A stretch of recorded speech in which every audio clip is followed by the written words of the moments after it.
Sous-préfecture de Marandala, région du Berry, composée de 25 villages et une population estimée à 30 000 âmes.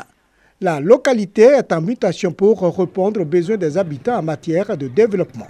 Des actions d'envergure à l'initiative du Conseil régional du Berry, ici à Kwasidougou, pose de la première pierre du foyer des jeunes. Ce qui vient d'être fait aujourd'hui, nous avons bon espoir que l'outil de développement que l'État de Côte d'Ivoire a mis en place pour les régions marche bien. Idem dans la localité de Kwesso. Si on devait faire une réunion, c'est sous la pluie qu'on faisait ces réunions-là. Vraiment, aujourd'hui, c'est un abri qui arrange beaucoup la jeunesse. À Sanakoro, c'est un dispensaire rural qui verra le jour. Avoir un centre de santé dans notre village va faire la promotion de la santé maternelle et reproductive aussi pour les femmes. Et les hommes aussi vont comprendre l'importance de suivre la grossesse de leurs femmes. Dans le village de Niakambi, un logement de la sage-femme est prévu, ainsi que la finition de la maternité. Nous qui vivons en zone rurale, et avec ces de coups de pouce, ça nous booste et ça nous permet de bien travailler. Bientôt à Djedougou, un forage pour le village. Les femmes quittent ici pour aller jusqu'à au moins à 2 à 3 km pour aller chercher de l'eau, pour venir.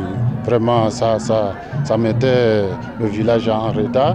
Aujourd'hui, je pense bien que le développement est bien arrivé. Ces actions de développement précèdent la deuxième réunion du Conseil régional du Berry à Marandala, chef-lieu de sous-préfecture.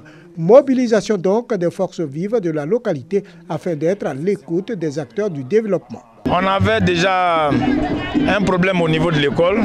Il y avait des voies impraticables pour les liaisons entre les différents villages. Sur l'ensemble des problèmes qu'on a exposés au Conseil, le Conseil a fait beaucoup. Pour le président du Conseil régional du Berry, il s'agit d'être davantage proche des populations rurales pour un développement harmonieux et durable. Dans toutes les sous-préfectures, nous avons réalisé un certain nombre de projets qui sont à la mesure de notre attente. Nous avons envisagé pour l'année 2022 6 projets qui seront réalisés par le Conseil dans la sous-préfecture de Marandala. Au cours de la rencontre de Marandala, les populations ont pris connaissance du budget primitif qui est de plus de 3 milliards de francs CFA. Aussi, hommage a été rendu au ministre-gouverneur du Woroba, Moussa Dosso, acteur majeur du développement de la région du Berry.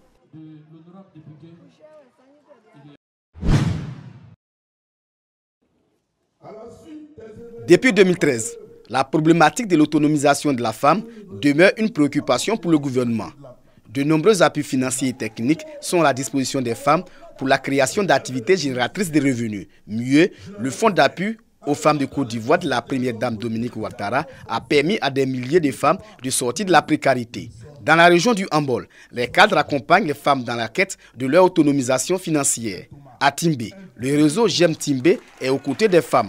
Il faut aider à ce que nos mamans soient un peu autonomes. De toute façon, l'agriculture, c'est leur activité principale. Mais au moins, il faut les aider à vendre. Il faut les aider à améliorer leurs conditions existentielles au village même. Même son de cloche à Frouna, les cadres de cette localité s'investissent pour soutenir toutes les entreprises des femmes. Nous assistons des fonds qui ont été mis en place pour appuyer les femmes dans les activités en ce qui concerne leur autonomisation. Si le fonds FAFSI a amélioré les conditions de vie des femmes, celle-ci demande l'accompagnement des élus et cadres pour un meilleur suivi des projets.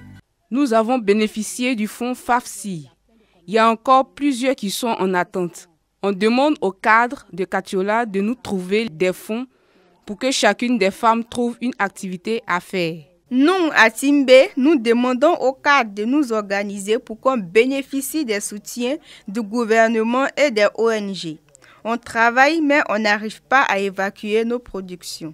Les meilleures associations féminines et femmes ont vu leurs efforts récompensés. Occasion pour le parrain de ces cérémonies de traduire la gratitude des femmes à la première dame Dominique Ouattara pour son soutien. La première dame, Madame Dominique Ouattara, soutient nos mamans par des fonds qu'elle apporte en appui à nos mamans pour réaliser des activités de sorte à soutenir les familles, les papas, les enfants, ainsi de suite. Nous voulons donc lui dire merci. Pour un meilleur suivi des projets, des délégués seront installés dans les villages. Ces délégués auront pour mission d'encadrer les femmes afin que l'autonomisation soit une réalité dans la région du Hambol.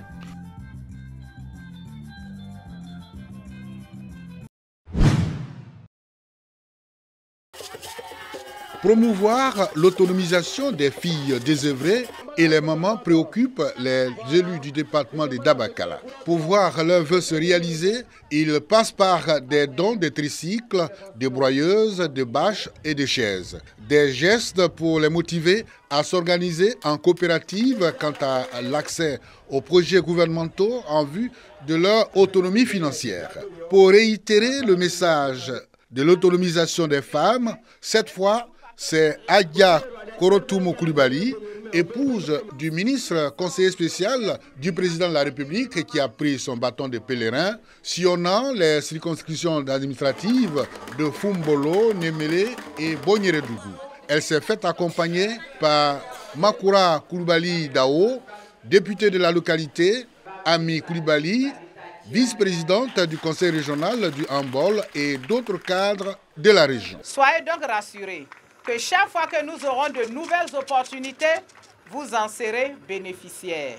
C'est à partir des associations, à partir des groupements, qu'on pourra envoyer le développement vers ces femmes-là pour qu'elles puissent réaliser tout ce qu'elles ont à faire, comme le maraîcher, les fonds de commerce. Je pense qu'elles ont compris ce message-là et elles sont en train de s'atteler pour renforcer cette cohésion, ce regroupement. Dans les différentes localités visitées, les membres de la délégation ont appuyé leur message avec des dons de pagnes, de nattes, de voiles et d'engrais.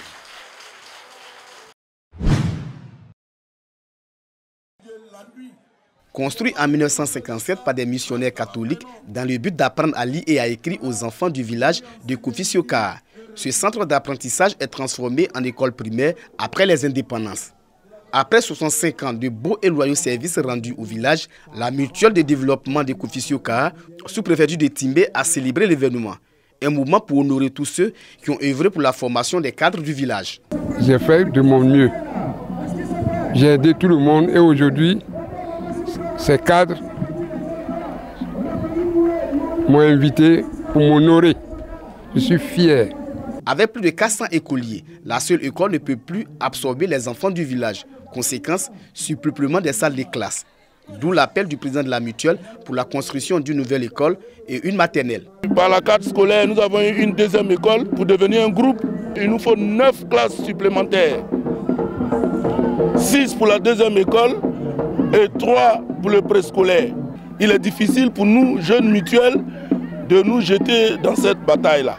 Pour la réalisation de ces infrastructures scolaires, le village de Kofi-Sioka a le soutien des élus et cadres de la région du Hambol. Nous allons offrir une deuxième école à Kofi-Sioka parce qu'il y a beaucoup d'enfants qui sont là, qui n'ont pas assez de place dans les classes. Et jusqu'en fin 2023, la deuxième école sortira de terre. L'État ne peut pas tout faire. C'est dans ce sens que M. Kinapara Koulibaly a bien voulu aider cette mutuelle. Il a pris en compte toutes les doléances de nos parents, à savoir une deuxième école. Les anciens enseignants, les pionniers de l'école et les meilleurs écoliers de l'année scolaire 2021-2022 sont récompensés.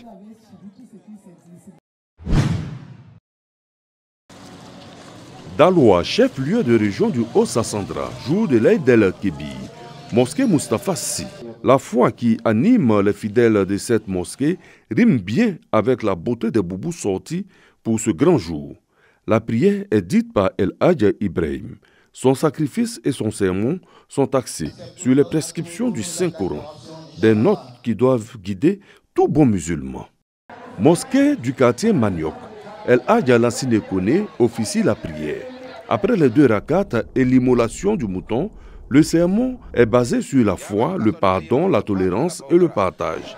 Partage et solidarité, des principes chers au prophète Mahomet, des sentiments qui guident El Hadj Ali Koulibaly, opérateur économique, qui cette année encore fait parler son cœur en offrant 50 moutons et 2 bœufs répartis entre 500 familles pour le repas de la Tabaski.